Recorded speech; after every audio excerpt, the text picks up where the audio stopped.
Well, ladies and gentlemen, this is a very special night, a very important night, and I think as Tom Horn and I have experienced over the last years, we've been doing radio interviews together and writing both together and apart.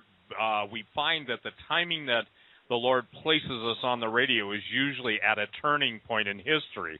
Now, Tom and Chris Putnam has just come out with their new book, Petrus Romanus, The Final Pope is Here. Chapter 17 is posted on Tom's website, RaidersNewsUpdate.com, and I think everyone should absolutely be impressed with the lateness of the hour, because this is stuff that everyone has been teaching for literally over 100 years. Obviously, in modern Christendom, everybody waited for the appointed time. It's the appointed time, and I want Tom to have maximum time tonight. When you're going to send your questions, you can send them in to Bruce. Bruce can ask the questions of either Tom or myself, but please direct the ones about Petrus Romanus and everything to Tom Horn. Tonight we're going to hit the Vatican. The first hour we're going to hit the Vatican and alien disclosure. Tom sent me an email, and based on Donna's response, that's where the interest lies, and we'll, as usual, all gain an infinite new understanding of this amazing research and what we're going to basically looking forward to in the very short period. Hi, Tom. Hey, Steve. Great to be back on the show with you guys again. Always my absolute pleasure. It humbles me to get to be with great minds like yourself and to be able to have these conversations concerning the Vatican, the alien connection, what, if anything, it has to do with the arrival of Petrus Romanus. And you're right, and Donna was right. And I would say probably at least 10 to 1, Steve, and we got a lot of follow-up email following that last show that we did when Chris Putnam was on with us, and 10 to 1, it had to be people wanting to know more about the sources that I was citing concerning the Vatican, and of course Donna had to create just kind of a copy and paste email to send to all those people that wanted to go for themselves and read those documents about the Vatican's position on ET and how that might change religion, and we'll be talking about all that tonight. I will give you an update. We heard just today that the books Petrus Romanus are shipping today, so we're hoping by or before the 15th that we will have those in the warehouse, in our local warehouse here in Missouri, as well as the 2 warehouses for the distributor. And this book has already broke all sales records, all previous sales records for our distributor on pre-sales of a book have been broken by this book, Petrus Romanus. And so that illustrates the interest around the world that people have right now, the questions they have, Steve, for the kind of issues that you are brave enough to tackle. The people are there that have the questions, want to know what's going on in the world. Well, again, Tom, I think this is very telling and truly compelling that years ago, even discussion of aliens would have been relegated and delegated to the realm of deliverance and the rites of exorcism. Now it seems like what is absolutely mind-boggling in the years that you and I have been doing talk radio together, me interviewing you, the thing that's fascinating is the acceleration. Now, you know me, I like to go to the bottom line. Let's start out with the alien disclosure and how that's going to affect mainstream Catholics, because it's already a given that the Vatican has its own intelligence. They have their own telescopes. They know what's going on. They have been briefed. They're clued in. But how will they sell it, Tom Horn, to the faithful who, as I said, would basically consider this stuff of the devil? And, I want to address later, too, Tom, with you the fact that this good alien, bad alien thing, this is all playing out according to the Luciferians' plan for the ultimate deception. So can we get to that? You mind if we hit it that way first? We'll just deal with the Vatican's entire change of perspective. Go ahead, sir. The floor is yours. And also, if we can, sometime tonight, let's give an update on the David Flynn collection. And I would even like, if possible, to quote some of David's research, because he touched on a lot of this material long before I did. In fact, David touched on a lot of this material long before a lot of us did. And I'd like to be able to honor him by making that point. Well, first of all, let me start out by talking about what's in the headlines this week. You probably have saw one of the headlines was Countdown to Discovery of Alien Life, Tens of Billions of Rocky Planets in Milky Way Habitable Zones. That was from the European Space Agency. And what they're talking about is how their HARPS Planet Finder, interesting name, huh? But their HARPS Planet Finder has proven to them within their own science that they're rocky planets, Earth-like planets, and planets that are not much bigger than Earth and that could host life are way more common in the habitable zones around faint red stars than what we ever believed before. In fact, the international team there in Europe estimates that there are tens of billions of planets just in the Milky Way galaxy, and probably hundreds, or at least 100, just inside the sun's immediate neighborhood. So now the odds of finding sentient, intelligent extraterrestrials just went into the stratosphere. And so now, of course, the scientific teams, the bodies, what they've got to try to determine is if they should try to send signals to some of these planets to make contact. There's some who believe that's not a very good idea. And if they get any kind of response, then in what ways should they maybe follow up with that? Well, on the heels of the European Space Agency's reports, there is a new article that's at Life Science tonight, Life Science, which I think is owned by Reuters. But in any case, it's posted over there tonight. We're going to post it at Raiders News Update tomorrow morning, and it's a feature article that's called "If We Discover Aliens, What's Our Protocol for Making Contact?" And there's some pretty amazing stuff in this article, in the sense that they're saying, first of all, they're saying it's conceivable now, based on these recent discoveries, that humans could very soon come in contact with aliens, and furthermore, that life may even exist on Mars. It may exist on Europa, a moon of Jupiter. Europa, appears to have an underground ocean.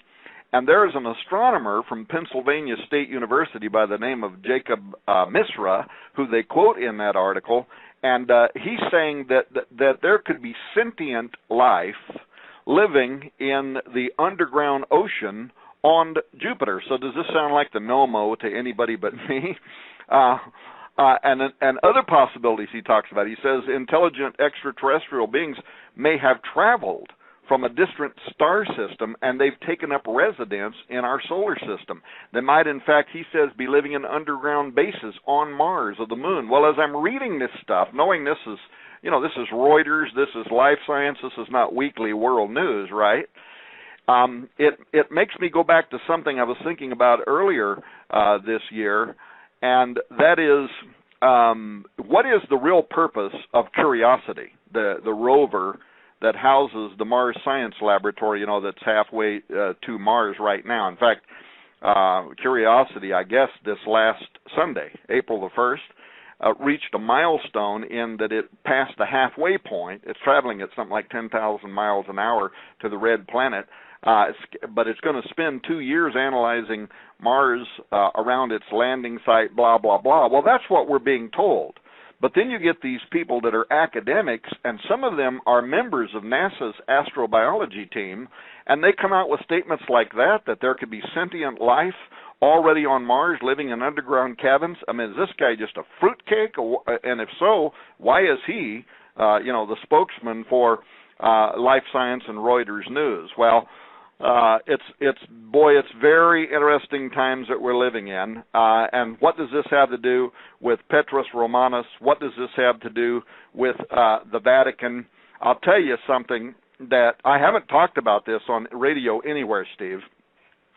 But this, from the beginning, this has been one of the creepiest ideas surrounding the arrival of Petrus Romanus, the false prophet, and any possible connection to the alien agenda. And this came to me when we were doing this research.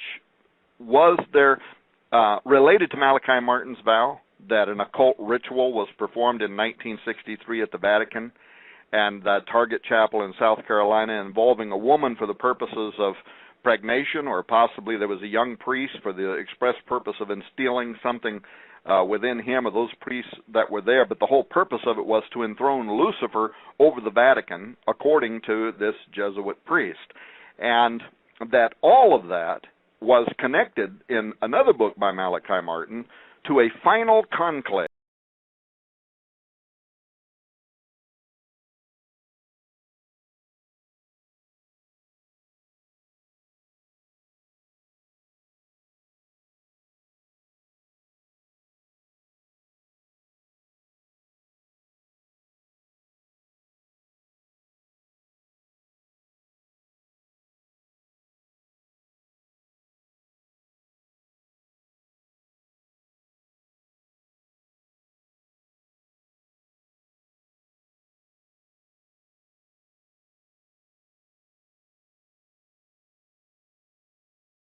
That would bring to the throne of Peter a pope under the control of Satan, the false prophet. And of course, according to the prophecy of the popes, the final conclave is the one following Benedict, which right now, according to the Vatican's own news sources, the College of Cardinals are preparing right now for the conclave that will elect his successor. But here's the creepy part of this.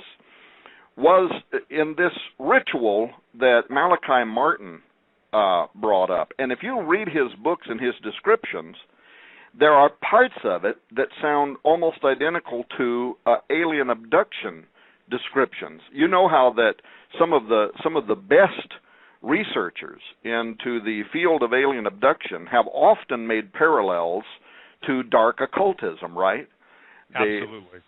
The rituals, the use of blood, the use of genetics, the use of menstrual fluids, the things that they do in occult black magic and in the black mass, and in some of Malachi's descriptions, sounds eerily like some of the same activity that happens in alien abduction phenomenon. And it came to me one day that the Vatican's interest right now in alien intelligence, and if you remember, who was it? Was it Balducci? It was one of the Catholics' own bishops some years ago who said that the Vatican was already in contact. Remember that? Yes, was already interacting. You remember who I'm talking about? Yes, I do. And you and I spoke of that years ago on the radio. And it's my contention, Tom, just to basically parenthetically insert something into this. Look, they already are in contact. We already have them, not on Mars or the moon. And somebody said, well, you know, Steve, it's not very far if you can make it to the Mars from some exoplanet to jump into the Earth's atmosphere or jump into the Earth's oceans. And Tom, over the years that I have been on talk radio and even before that writing about this stuff, I can't tell you how many people I've personally talked to that have been in the most secret government programs, including Phil Schneider 5 days before he was murdered, a guy by the name of Tex Armstrong who absolutely validated everything that I'd ever been told, and multiple generals and multiple intel agents. But you know what the common thread was in all these guys? They said it was something so not what you'd expect from intergalactic or interplanetary visitors. He said the occult emanations. He even told me about one guy that was present at Dulce, the underground base at Dulce, who was a Christian, and when he saw some of these entities in person now, he rebuked them in Jesus' name under his breath. And listen, a general told me this, active duty, no, you know, friend of a friend of a friend of a friend. And they absolutely, the aliens demanded that no, this is interesting, Christians be present at Dulce when they cut their deal. And Dulce is just one of many alien hives that exist. So, saying all that, what I'm just saying is they're all ready to amplify what you've said. Look, they're already, they've met with the ambassadors, so the whole plan is, Tom, how do they, number one, as Catholics and as basically the keepers of the faith, how do they leak that into their believers? And obviously there are different Catholics, the old school Catholics versus the new school. So, and this isn't just a Catholic issue. This is a total deception of the whole world issue. So how are they going to do that, in your opinion? Because, look, they've already given us enough stuff. Isn't it amazing? You really think that they didn't know about all those planets that exist? You think they didn't know about Europa and they didn't know about the Martian caverns and all that stuff? We get to David Flynn. I mean, David Flynn wrote the premier piece on Cydonia, and that Jonathan Swift knew about Phobos and Deimos, and even the Russians talking about Phobos being artificial. All these things don't just go back to the invention of science fiction movies. They go back hundreds of years, and in the case we'll talk about later, in all the cave drawings and everything else on the aliens, the alien presence is absolutely astonishing, whether you go to the Australian outback or into a Bryce Canyon, Utah, and you've got these petroglyphs, if you will, of guys in spacesuits and helmets, and they're usually 8 or 9 feet tall. So isn't it amazing now? I think what you've laid the best groundwork for, of anybody I've ever interviewed, is how everything, both religious, financial, philosophical, theological, all these points are coming together at this time. And don't you think that, given what we know, and also, I guess, what we could suspect, that there would be reason to imagine that if, in fact, the Bishop of Rome, who said they were years ago, that they were already involved in contact, interacting with, if you read, again, I'm not going to stay on Malachi Martin, but if you read his books, he was making a very specific case that there was an incarnation that was set to occur that would, in the final conclave, bring about an individual who essentially is not just under the control of Satan. He could even be, in some aspect, not like the Antichrist, but in some reality, kind of a Satan incarnate. In other words, something entirely different about him. And that came back to me when I got to thinking about how the best researchers into alien abduction note these occult rituals. And years ago I did research in which I discovered, first of all, that most of the Vatican's astronomers that are mostly interested, including the newest ones, by the way, that are mostly interested in the alien phenomenon, also are certified exorcists. Isn't that a strange formula? Absolutely. The guys who are most called or intrigued or whatever in dealing with demons happen to also be the very ones that want to be astronomers and make contact with this other intelligence. But in any case, I discovered a long time ago that the ancient records, if you go back, you look at the records of the incubus, the succubus, there was always this collecting of human sperm by these night visitors or fluids from women, and they would, depending on whether it was incubus or succubus, they'd use it to impregnate a female host or to have sex with a male host, and how that all of that ancient language is identical in many ways to the testimonies of those who claim contact, and sounds also very much like what Malachi Martin had said. There's another thing that we won't go into, but it has to do with the medieval stories about the devil's mark, and how, according to the ancient beliefs, the devil would mark his victims for identification, and his marks were, scratches on them from a talon, they believed back then. The little straight scars, odd spots, typically in in their genitive areas, and same thing today. And what we now call alien abduction, we wouldn't call it the devil's mark, but you have the same kind of marks, the same kind of scratches. So something's been going on for a very long time, and it has an interest in creating. It has an interest in building a body or in altering a human body. And then, of course, the question is, for what purposes? Now, the Vatican's astronomers, so to get back on the European Space Agency and the Vatican, they're really excited about these developments, or at least now they can admit their excitement. And I don't know if you know who Daniel Sheehan is. He's a graduate of Harvard Law School. He's a professor of world politics or something at the University of California. But in the 1970s, he's a Jesuit, I think, and he was the general counsel to the United States Jesuit Office of Social Ministry in Washington, D.C. But what's important about him is that not only is he an intellectual, but he was a special consultant to the United States Congressional Research Office project on extraterrestrial intelligence that had been ordered and set up by President Jimmy Carter. I don't know if you recall that, but he was a special consultant to them for the Jesuits.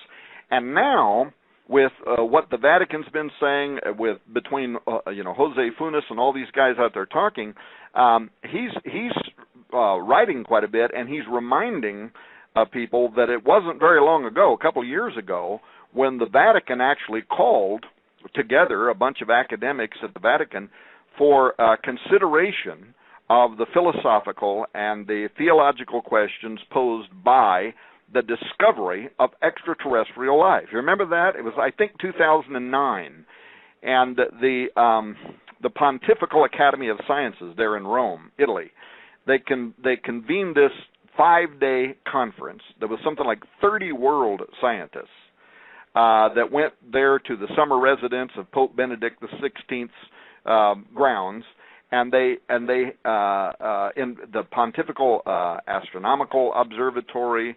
I don't remember who all, but it was a conference that was called by the Vatican to ask astronomers and astrobiologists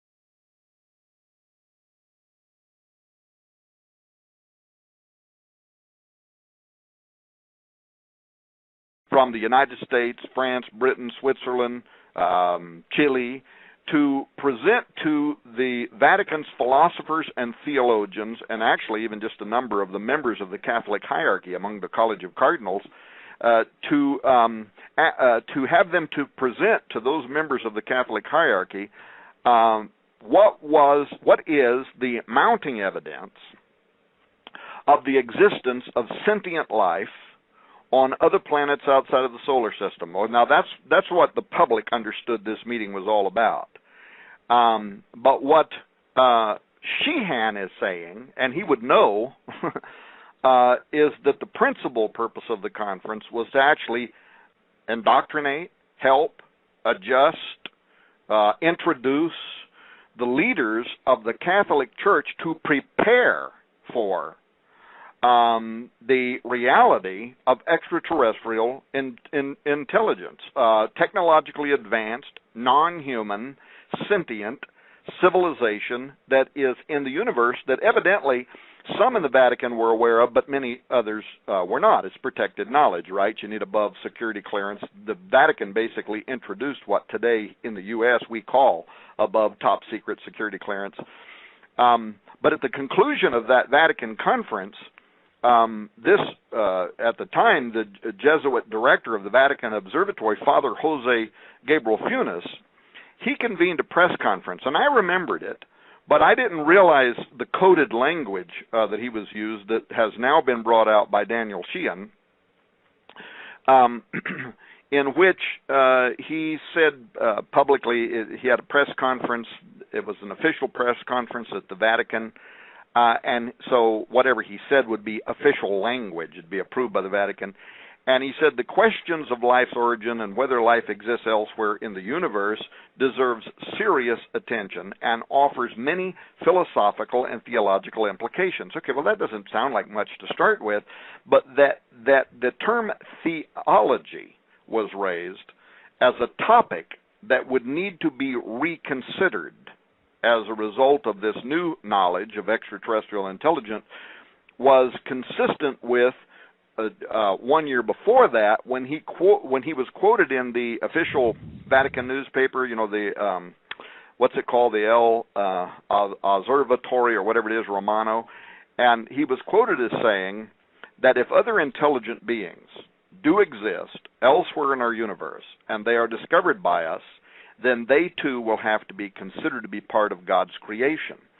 Well, what Sheehan is saying is that on the face of it, that statement doesn't seem like an important event, but what is unbeknown to most of the non-Catholic world, at least, is that Funes' specific choice of words was a precise restatement, exact wording of a key aspect of the official Catholic Church's edict that was issued in 1277 by Bishop Tempier the Bishop of Paris, in which the Catholic Church officially condemned St. Thomas Aquinas' theological proposition. I think it's proposition number 34, in which Aquinas had publicly asserted that the first cause, meaning God in Catholic theology, cannot possibly have created other worlds.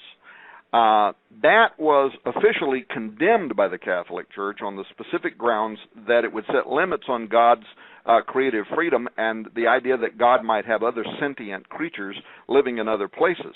Well, the precise words are those that were deliberately used by Father Funes in 2008. In other words, Funes was sending a specific message that the bulk of the world, guys like me, we would never catch what he had just done. But according to Daniel Sheehan, a Harvard Law School professor who's currently a professor of world politics at the University of California, and more specifically was the United States Jesuit of Office Social Ministry Council who worked with President Jimmy Carter on this subject matter. What he's saying is that Funes was sending a specific message that only Catholic scholars would get. Basically, the time is here. The time has arrived. So is he overstating the facts? I don't know. But to announce this new official policy of the Roman Catholic Church acknowledging the likelihood of the existence of extraterrestrial life elsewhere in the universe in 2009 seems really suspicious to me. The fact that the specific year 1277 Catholic edict that condemned the proposition of Thomas Aquinas that there couldn't be other worlds with intelligent life, that was used by church authorities, I don't know. I think he's right. I think there was something there, and now these words are pointing Catholic leadership to the idea that we've made contact with morally.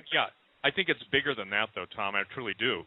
Because in all of my conversations, and I'm talking 2 decades with people in the know, the whole plan is, and this is what the argument has been, will the Antichrist be a possessed human being, or will it be an alien with claims that they created even Jesus? There was, are you familiar with the term the aviary?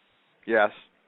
Well, you remember their claims is they even have like the equivalent of the DROPA disc, DROPA discs, that would indicate that they have, if you will, their version of a video recording. And so I think it's this: how do they reconcile the God of the Bible and the aliens who are going to claim to be our, if you will, originators? In other words, first cause is, as to a Christian, obviously, and to those of us who believe that God literally spoke the worlds into existence, this was the issue that even Zacharias Sitchin wrestled with. He could never admit that the Anunnaki could be fallen angels or rebellious angels who were created by God with free moral choice, and yet all of his research, a lot of it, not all of it, but a lot of it, was both historically accurate, uniquely, how should I say this, researched, and you could only draw one conclusion. So how is it that, what is your opinion, Tom, based on what you're studying now? We've got obviously the final pope coming on. We've got the false prophet mentioned in the book of Revelation. We've got the Antichrist, the beast. We've got all these different people. But how are they going to swing, 1.2 billion or however many Catholics there are, to embrace this idea that there's no really, the God of the Bible was just a metaphor for our alien benefactors? I think, panspermia is the order of the day. Well, that, and also, of course, the world could be shocked into going along with. Imagine, that you've got suddenly an armada of ships as big as the ones in that movie Independence Day that are hovering over the major cities of the world. People are going to quickly turn to the government and to who they consider to be their religious leaders for advice, and they'll pretty much step into lockstep, I believe. Well, that's the answer. Yeah, that is the answer, in my opinion, and I think that you've brought that up in times past. Now we've seen, you can go on YouTube and you can see all the triangular-shaped aircraft or spacecraft that the Skunk Works has designed. And I want to give you a quote because I think it's so important that people understand this. Lockheed Skunk Works is the U.S. government contractor, big-time defense contractor that's had their secret stuff in the background developing it since Roswell. Reverse engineering alien stuff that's been found all over the world, and I've had special operations guys tell me that the focus and the maximum effort is spent in black projects is acquiring ancient technology and alien technology. So here's a quote. I know you've read this before, but he says, quote, "The former head, Ben Rich of Skunkworks, we already have the means to travel among the stars, but these technologies are locked up in black projects and would take an active God to ever get them out to benefit humanity. Anything you can imagine, we already know how to do." Now, this is the guy that was head of the most top secret, most, if you will, alien, when I say alien technology was their forte, reverse engineering it.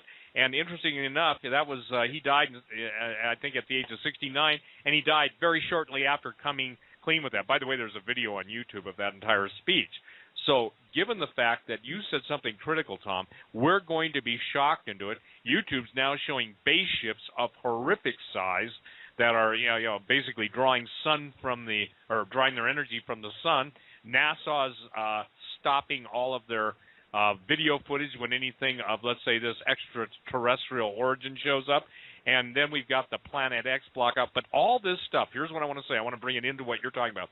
Petrus Romanus, whoever is, and you're going to share that with who you guys think it is, but he's already prepped and knows all this stuff.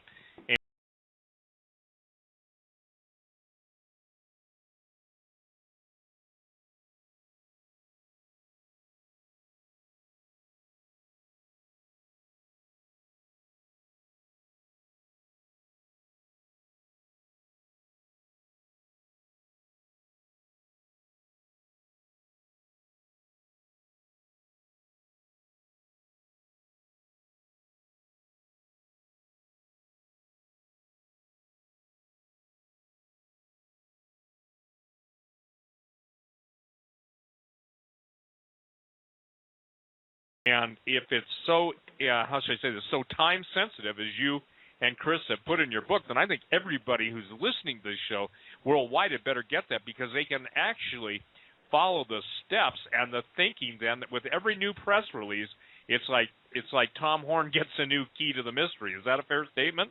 Yeah, I mean, and the keys to the mysteries are coming so quickly now that it's almost impossible to keep up with everything that's happening. I mean, just on the one subject alone of what's going on in Rome right now, what's going on at the Vatican. If you watch Raiders News Update, we've hardly had space on the website to include any news other than what's coming out of Rome. And by the way, that includes tomorrow morning as well. There are two of the Vatican's theologians that have come forth now. They've published two different books. One's called The Pope's War. The other is called Obedience and Freedom. They're both in Italian, but you'll see the English story about those books at Raiders News Update tomorrow. And the headline is from Vatican Insider, so it's one of the most well-respected, thoroughly researched agencies that cover news on Rome. And the name of the article is "When the Church Plots Against Itself." And there's a theologian for the church by the name of Matthew Fox. He's a former Dominican.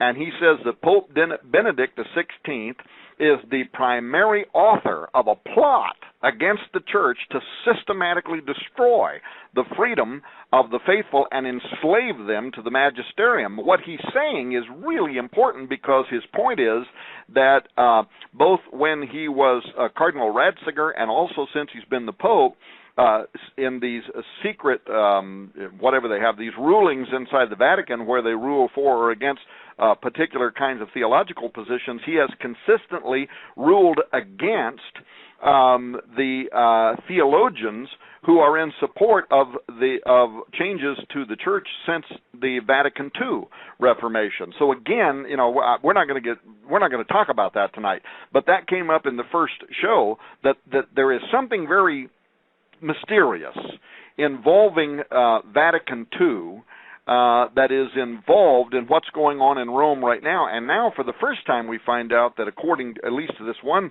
Dominican theologian, that Pope Benedict is right in the middle of ruling against the theologians who are for Vatican II, which means that there is a movement to try to restore some of the pre-Vatican II authoritarianism, and that is very much in line with what many of the Catholic scholars believe is implied by the name Petrus Romanus, Peter the Roman, that he will want to restore the original Roman authorities of the Catholic Church, which means the Catholic Church will be the universal church under the empire of Antichrist, and you're part of it or you're probably dead.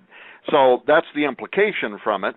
There's a second priest right now, and his is the one that's called Obedience and Freedom. Anyway, you can read all about it tomorrow.